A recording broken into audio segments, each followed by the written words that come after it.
Hey guys, welcome to Electronic Dance Money, your number one business resource for making money as electronic musicians and producers.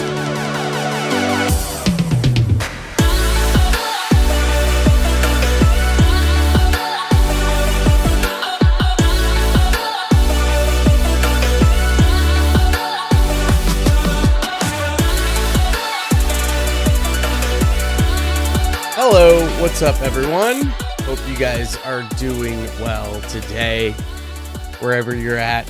Things are starting to open up again. Things are looking up. Things are looking bright. Super excited. And we're going to be jumping into this next episode. So the last episode I was talking about, we were going to be diving into promoting your service-based business. And the service-based business we're specifically talking about was teaching and coaching. However, I felt like I could do a little bit more with this episode and a little bit more with this series in general. And so what we're going to be talking about today is general marketing stuff, how to market your service-based business. Now, doing workshops is going to be included in that because the types of services that many of us either currently provide or want to provide in the future will be high-value premium products and mostly services, I should say. And so with that, like what we were talking about before, when you're doing direct to market advertising, it doesn't work out too well when you have a product or a service that is worth $300. Can't really just send people somewhere to purchase that. So you have to ease them in and gain their trust. So essentially we are going to be talking about that, but the overlying topic of this episode is going to be specifically about just pure marketing. So we're going to get into first exactly what is marketing, and then we're going to break down the three most common marketing formats for you to utilize. All right, so let's get started. What the hell is marketing? Marketing seems to be this kind of very vague term that a lot of people use for different meanings. There's content marketing, there's advertising marketing, there's email marketing, there's a whole plethora of different ways you can actually market to people. So let's just break down exactly what marketing is. So the goal of marketing, and this is where a lot of people fail and kind of fall short of what marketing really is. The goal of marketing is not to directly sell a product or a service. That's just a symptom of good marketing. The goal of marketing is to find out what it is that your target market reacts to in the way that you want them to. So they take an action with good marketing when you're marketing in the right format at the right place. So you have to essentially find out where that is and what that is. This is why I talk about a lot of different ways to do marketing. We've talked about email marketing in the past. We've briefly touched on advertising, and we're going to get into that a little bit more today. I mentioned in the past there's workshops.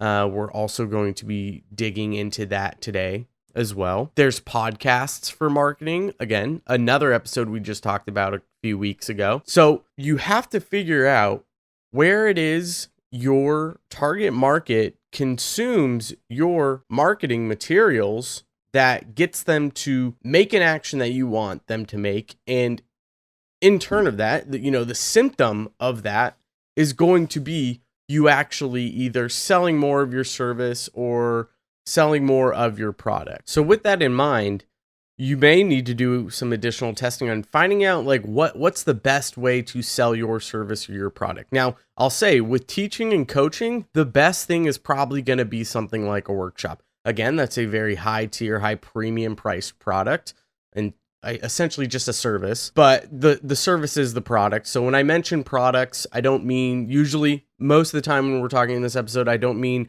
a physical thing like how we were talking about a mug. You can do direct to market selling with a mug, a Mother's Day labeled mug. That's easy to do direct to market advertising on. That is a physical product. When I'm talking about services here, this is a service-based business. The product is the service itself. So if I say product or I say service, don't get the two conflated. They're one and the same thing when we're going through this entire episode talking about that sort of stuff. So you may, depending on, again, what your service is, let's take my current business, for instance, with mixing and mastering. And I talked about this in the last episode when we were talking about content marketing, using YouTube. That is probably the best way to gain the most trust and get the most amount of leads, is probably through creating YouTube content, teaching the things I know when it comes to mixing, mastering, using a compressor, using reverb, processing, actually writing songs and designing your own sounds. Like, these are all things that I could use Go-Giver marketing on to create videos, build trust, and market my services all within the same platform. That is probably where I want to be. So why am I not there? Well, I'm not there because I'm doing this right now with you guys. This is all that I have time to do at my current stage. So, and this is what I like doing more than creating and editing videos. Honestly, I hate editing, and I'll probably hire someone to do that. Whatever your service or your product ends up being, you need to find out, is it YouTube I should be on? Should I be doing direct market advertising? Should I be getting people on email list? How does your target market respond to the different marketing formats that you put in place and the different testing you do? You have to find what works well and capitalize on that. Now, with great marketing comes good testing. You need to test everything. I've talked about this plenty of times. We talked about this in the episode with Brian Hood, and we were talking about websites. Test, split test everything, especially copy. And that's going to be very, very important as we get into the next parts of this episode.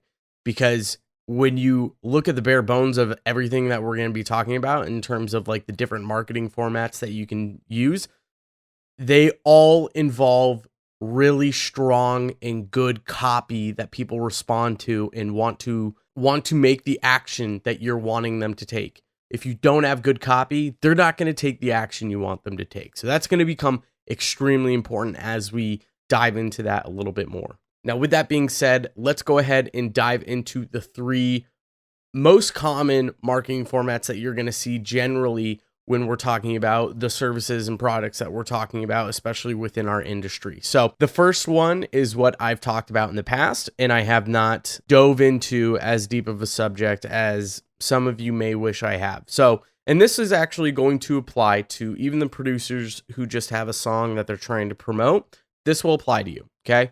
So let's talk about the first one, which is going to be PPC advertising or pay-per-click advertising. This is all of your social media ads. This is YouTube ads. If you go onto a lot of blogs, you'll see the banners up on the top or even the left or on the bottom for different product advertisements. That's PPC ads. Google ads. When if you make a Google search for a service or a product, or sometimes even a question, you'll see at the very top sponsored ads. Those are PPC ads. So it's pay-per-click ad. When someone clicks on the ad, the business that is running the PPC campaign is paying for that click. They're paying for you to click on the ad itself. They're not paying you. They're paying Google. They're paying Facebook. They're paying whoever is hosting the advertisement on their website. But essentially, it's getting someone to click on an ad. That's really, to dumb it down, that's all PPC is. Now, there's multiple different ways to target an audience with PPC campaigns. With Facebook, you do a lot of target audience. So you create these different audiences within Facebook's advertising platform. I'm sure many of you have probably tried testing this out. And so you pick all of your demographics, age, gender, location, what their interests are. And it kind of pools all these people together using Facebook's algorithm. And then that's how your ad reaches a specific target audience. Now with Google ads, it's a little bit different. Google ads, you're actually doing keyword research and applying keywords to your entire Google ads campaign. And with keywords, it's essentially you've got multiple different formats of structuring those keywords. You could do what's called phrase match. So you can almost basically type out a sentence or a common phrase that's a few words long. And people, if they search a specific topic and you have some keywords in that phrase that would suggest to Google's algorithm that when someone searches for a certain thing, that will pop up. So if my keyword phrase is EDM mixing and mastering and someone searches how to mix and master EDM, that ad will probably pop up because I have a significant amount of keywords within that phrase that someone searched. Now you could also do just individual keywords themselves. So you could just do EDM, though that's very, very broad. So you're going to get a large audience clicking on your ad that probably aren't relevant. And so this is where negative keywords really come into play when you're talking about keyword research and using keywords for advertising platforms. Is you can both apply keywords that you want to be searched, that you want your ad to be searched on, or you can apply, which is even more significant and the most important aspect of actually launching a PPC campaign through Google Ads, which is negative keywords. What words do you not want your ad to pop up in? And your negative keyword list is almost always 3, 4, even 5 times longer than what your keywords are that you want your ad to actually show up in, because you want to make sure you cut all the fat, trim all the fat. You don't want anyone clicking on your ads and spending your money who has nothing to do with your service or your product, who's not going to convert at all and waste time on your website and possibly even screws up your analytics as well. So negative keywords, when we're talking about Google Ads campaigns, if you guys decide to jump into that, by all means, go for it. Just be ready to pay a stupidity tax because you didn't do something right and you have to pay for that. Make sure, by all means, the most important thing you're paying attention to are the negative keywords, and that you're continuously updating that list when you see a search query or a search term that someone searched that clicked on your ad that is not related to your product. A lot of the times what I'll get when I start new campaigns for mixing and mastering is people searching like EDM mix 2018. Like they're literally looking for a DJ mix. That's not my target audience. That is not at all who I want. So I have to be very specific with my negative keywords to cut that audience out so they no longer click on my ads. There's a great book by Perry Marshall called The Ultimate Guide to Google AdWords, and I think we mentioned it in episode 50 with Chris Graham when we were talking about mental health. But he's got a second book as well, The Ultimate Guide to Facebook Ads. Now, the thing about, like, those are great. I think they're great resources to read. There's a lot of good content in there in terms of just like learning how to write copy, effective copy, knowing how to split test some things. However, and same with Facebook ads. The issue with these platforms like Facebook and Google, and I'm going to get into this in just a minute. The issue with those platforms is the sheer fact that they're so big and they change so much. It's very difficult to keep up with it unless you're like constantly paying attention to this sort of thing. So you have to be, when you're running ads, you need to be on top of researching what's new and what's coming on the platform. And here's a little insight into why that's important. So if most of you don't know already, the new iOS 14 update for iPhones put in a new security update to stop people from tracking data. Now, a lot of people are very happy about this security update. I'm torn between it. I think it's important to have control over your data. I think it is nice that they're giving people the option to have their data tracked by, applications like Facebook or Instagram, TikTok. However, the downside to it is that it's really destroying small businesses, because a lot of small businesses rely on Facebook ads to track data from their audience and website visitors to do retargeting, remarketing, retarget marketing. And that is now being eliminated with that update if people choose to eliminate that data. So what does this mean? Well, basically, now if you have an iPhone, when you go to a website, you'll get the option almost like the cookies thing, or like, hey, we accept cookies here or decline cookies. You now get the option to block your data from being tracked on a website. Now, when you have a Facebook pixel set up, and we've talked about Facebook pixels in the past, especially about websites, when you have a Facebook pixel set up, that is tracking users that visit your website, whether on mobile or desktop. And if it pulls them into your business Facebook account and your marketing and your Facebook ads account, essentially. And it tracks those people for a certain amount of time. Usually it's up to about 180 days, which is 6 months.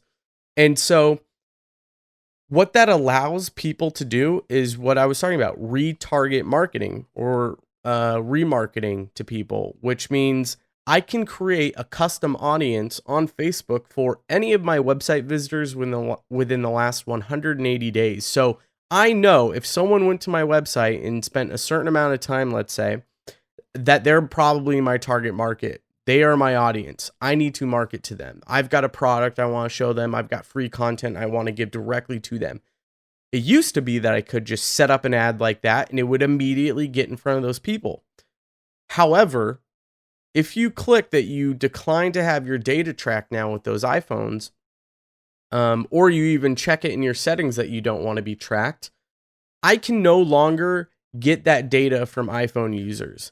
And that's a lot of audience. That's like a majority of people have iPhones. So that now eliminates a significant amount of people that I'm tracking and can actually retarget to. So this has caused a damper on things. Facebook has now implemented, and we're going to get very, very nerdy in the technical stuff with this.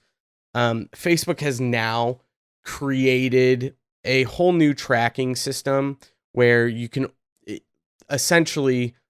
only track one person once when they click through to your website for a conversion. So if they make an action. So, and you have up to like 8 different conversions that you can track. And you have what's called a 7-day click-through window on that. It used to be up to, I think, about 28 days for a click-through window. And essentially what that means is you have up to that specific amount of days to get all of your conversions in. So if I have a sales funnel with up to 4 different conversions, and I currently do with my email marketing campaign to get people to sign up with a free mixing checklist, and then within that, I'm trying to get people to sign up for a workshop, and then I've got people sign up for a one-on-one mix critique and then additional conversion. So there's 4 different conversions that I'm wanting Facebook to track. Now, it used to be I have up to 28 days for someone to complete all those. Now I have 7 days. If someone converts by getting the free checklist and then sign up for the workshop and then sign up for the one-on-one mix critique is on day 8, that doesn't get tracked. So they made it through the funnel I want them to make, but Facebook can't track that anymore. So it's like that there's just not enough data anymore. There's not a lot of data. It's we're kind of being choked out on that data. So these are the things that you really need to pay attention to with these marketing platforms. Google Ads just removed a really significant keyword type, which completely changed the way ads are ran now. So there's a lot of changes currently happening with these PPC campaigns.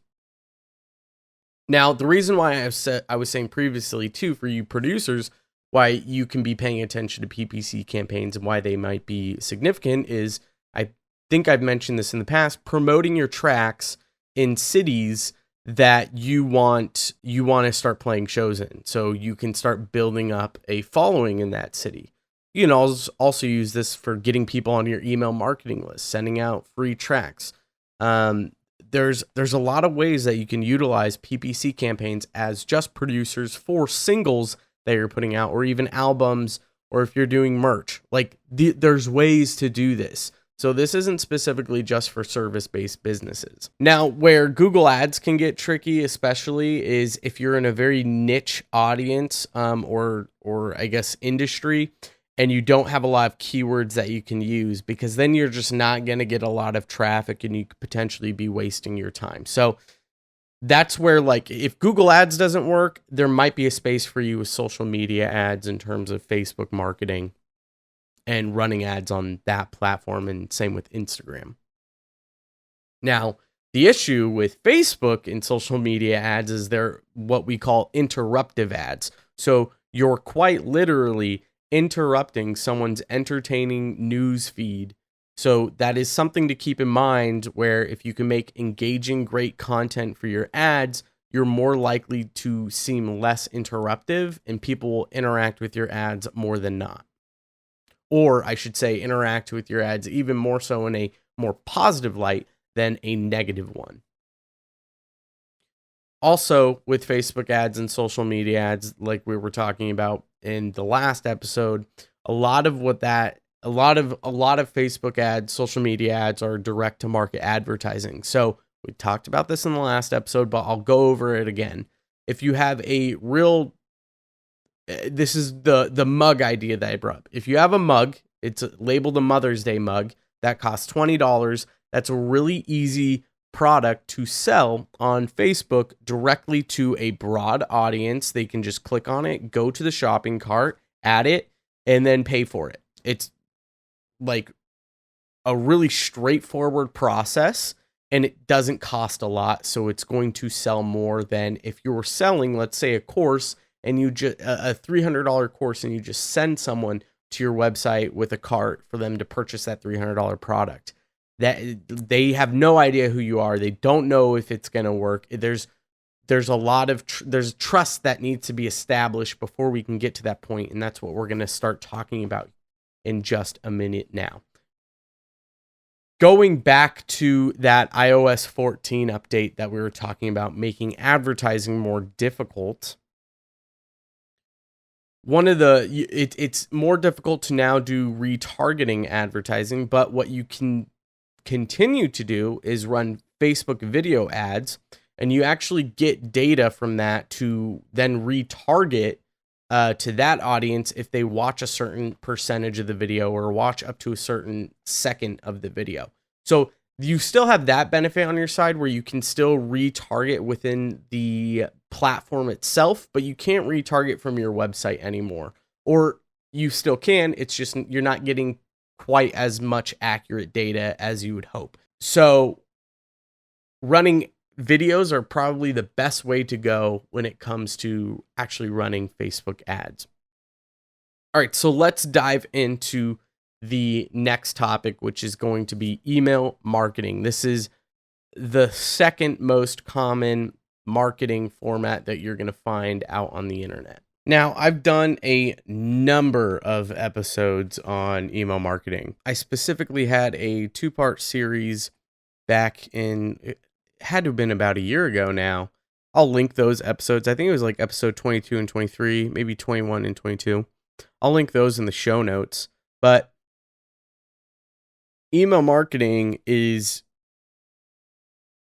with just about any business, giving you the opportunity to use go-giver marketing. Now, what if you're listening to this episode for the first time, or listening to this show essentially for the first time, or haven't gone in the back catalog? Go-giver marketing is this theory of business that is based off of this book called The Go-Giver.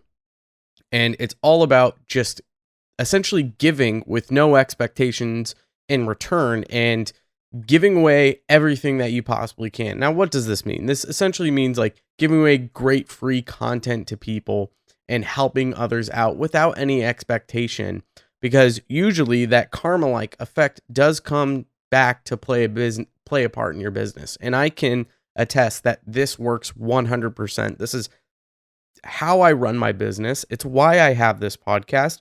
And this podcast itself has brought me a number of different clients. So go-giver marketing is one of the best things to apply. Now, we had Björgvin Benediktsson on a few episodes ago to talk about his book, You Get What You Give, which is essentially the same business model of the Go Giver method, but for music studios. So I'll link both those books. Strongly suggest You Get What You Give, since the book is built within our industry of music, the music industry, and you'll actually be supporting someone who's a guest of this show. So check out that book. 100% worth it. I've read it a couple of times, and it's fantastic. So email marketing gives you that opportunity to teach valuable skills and lessons while still promoting whatever product or service it is that you're trying to sell. So you gain that trust that you need to get when you're selling a high premium product to people within this whole email marketing format. MailChimp is one of the best email marketing services that you can use for this specific type of marketing in terms of the sales funnels. Now, I will say, I think Active Campaigns, another really awesome one. I think you can automate email marketing in that as well. But I know MailChimp just came out with a new service for their paid subscription that you can completely automate an entire series. So my current email marketing campaign for my workshop has this massive web of emails of like over 90 different emails that could possibly be sent depending on what you do. So if you don't open up a certain email that within a couple of days, then you'll get sent a follow-up email for that previous one. And then if you open that one up, then you'll go down a web, and it kind of branches out, sending all these different follow-up emails if you don't open specific ones, and sends you down a very specific path. So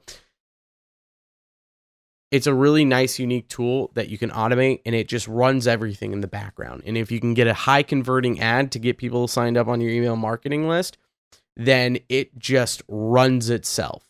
It's a really fantastic setup. So this is the other thing when it comes to actually running, let's say, Facebook ads. You can do that direct to market advertising when you're getting someone to sign up for an email list, because you should be offering a specific free source or product, whatever it is, to get people signed up. It's a lead generator to get people signed up on your email marketing list. So you have to find out, what is your lead generator? What is going to start collecting leads to get into the sales funnel to then get to your service or product at the end of the day that you're going to then pitch to them. So for me, it was a mixing checklist. You get this mixing checklist, and then in the email campaign, we go over that mixing checklist step by step, each one of the steps in that mixing checklist over a number of days. And at the bottom of every email, you'll see, though, I'm still promoting my service. So the very last email you'll get in that entire series is the email for the actual service itself.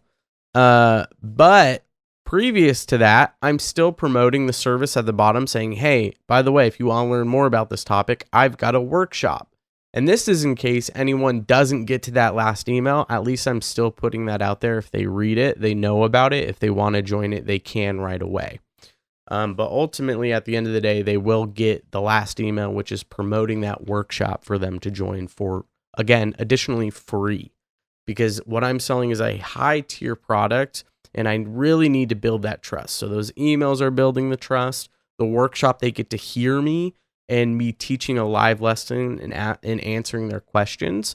So they get a more personal one-on-one experience and building that trust even more. And then I go into a one-on-one mix critique with them, where they get personal time with me for about 20 minutes, meet me face to face, where I can then pitch my services even further.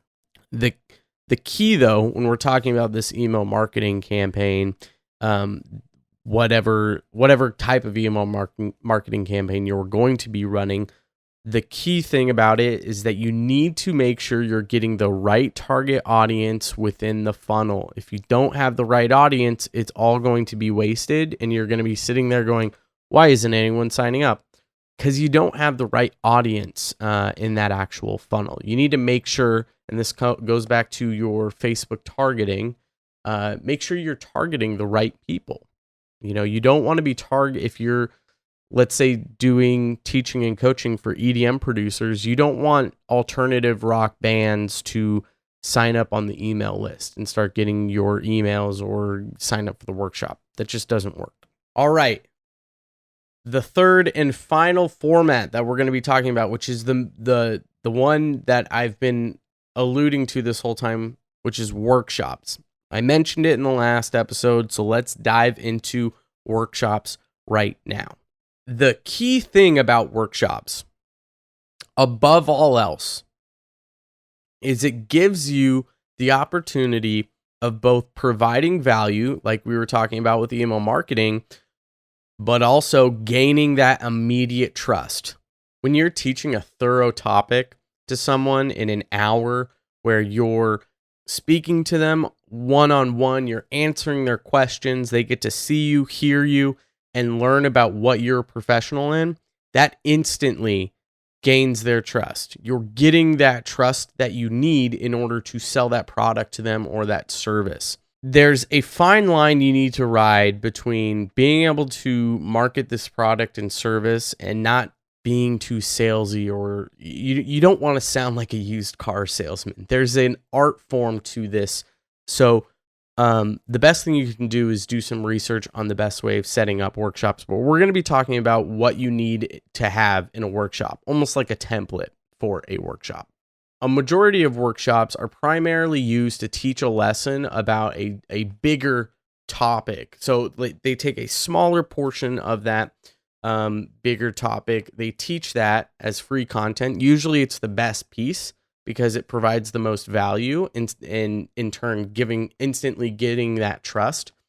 But essentially they're mostly used for selling high tier premium products. Like we've talked about, things that cost upwards of like $1,000 to $2,000. You would want to get their trust within that workshop and show you know what the hell you're talking about and you're the best person for them, or whatever product you've created is the best thing for them because of A, B, or C. This is why you'll see a ton of like courses that are built around workshops, or I should say workshops are built around courses. At the end of most workshops, you'll get sold a course, and usually it's like half off on the course because you attended the workshop, because they're trying to get that sale immediately. So let's talk about, if you're creating a workshop, what should be included in that workshop itself. This is a general workshop template. I definitely suggest, if you guys are running a workshop, do some research on it. It'll help you out significantly. But this is essentially how my workshop is set up, and it's set up by doing research and learning from others who have ran workshops. So the first thing you're going to want is essentially an introduction of what the workshop is about. Who is it for? Who is it not for? Why are you running this workshop? And usually the content in the workshop needs to be something of high value that you're willing to give away for free, that people at the end of the day are like, this is amazing. What more do they have? You want people to leave the workshop thinking, if that was his free product, what the hell is behind the paywall? That's the key. Because if you can get people asking that question, they will have no thoughts on what the price is. They want whatever it is that you're selling. Along with that, after the introduction, you have to have an about section explaining who you are, what you do, and your credentials. There needs to be some backup behind who you are. You need to be able to say with confidence you know what the hell you're talking about, and you have some credentials that can back that up. If you don't have any credentials, then you really need to double down on killing anyone's doubts and like really just teaching something extremely valuable until you can get those significant credentials. Some of my credentials both come from the people that I know and I've worked with, and also my reviews. So if you can and the reviews help back up my credentials because I don't have a crazy amount of them. I've got a couple of very significant people that I've worked with personally and have done work for. And so to reinforce that even further, I show, okay, look at these people who have given me high ratings that love the service that I've provided. So it kind of adds some reinforcement and it kills the doubt that they may have in me. And so this is going into the third part of that, which is you need to kill any doubts, destroy them. If they have any objections, you need to upfront put those out before you get started in the actual content. And they're either going to have doubts or objections about the content of the workshop or who you are. And so those credentials should kill those doubts right away, but then you can back that up afterwards of saying like essentially killing the doubts further with whatever slides you're using. Additionally, they may have some doubts about their own ability to either do whatever it is that you're saying or get the product or the service that you're talking about. So you have to figure out how to kill these objections and kill these doubts. The sooner you can kill those, the longer they're going to stay in the workshop, and the more likely they are going to actually gain your trust, and at the end of the day, make whatever call to action that you have at the end of the workshop. Now, going into the fourth part of the actual workshop itself, you have the content, the lesson, the bulk of it. This is where you're teaching whatever the hell it is you're teaching, and this is where you're gaining a lot of that trust and providing a ton of that value. Once you're done with that lesson, go into actually giving them a call to action. Remember what we talked about with Brian Hood as well. Always have one call to action. Don't say, go follow me and go to my website, fill out a quote request form, and you can also purchase this here. No. One single call to action. For me, go sign up for this one-on-one mix critique. I'm going to sit with you one-on-one, listen to your track, and tell you what you need to work on in your mix. So find out what your call to. If you're selling a course, it's to go purchase that course, maybe for a discount. If you're teaching and coaching, it's to go sign up for them to do teaching and coaching, or maybe you're going to do a free consultation for teaching and coaching with them, where the first hour is free. So you have to have this call to action at the end. And then once you have that call to action, you've put everything in place, start a Q&A. Start talking to people and answering any questions they may have to then build that trust even further and get them to make that call to action.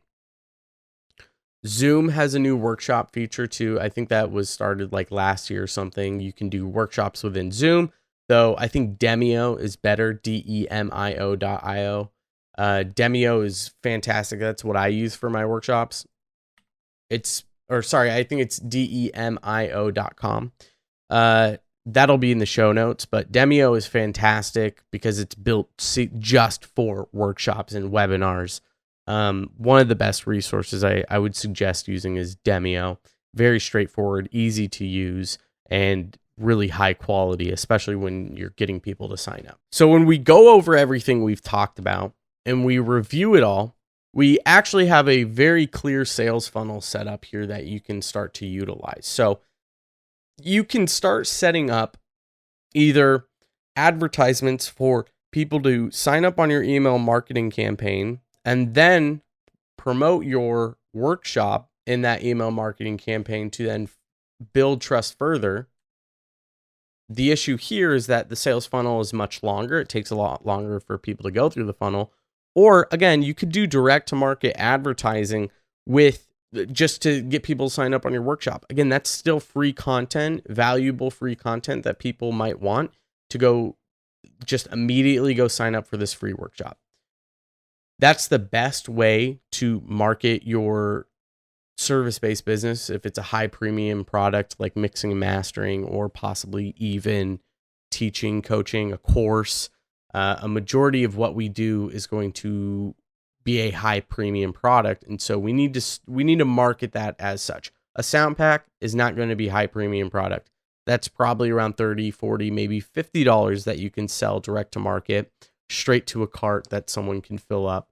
But when we're talking about these specific services that we're talking about in this episode and the last episode, but with teaching and coaching, the workshop's going to be the best way. And doing these different sales funnels with either just an ad running to the workshop or an ad running to the email marketing campaign, and then the email marketing campaign ultimately leading to someone signing up on the workshop, and then either them booking something with you after that workshop, that's going to be the best route to go. when I talked about testing at the beginning being the best thing for marketing, this is what I'm talking about here. Test everything. You can test the different call to action at the end of your workshop.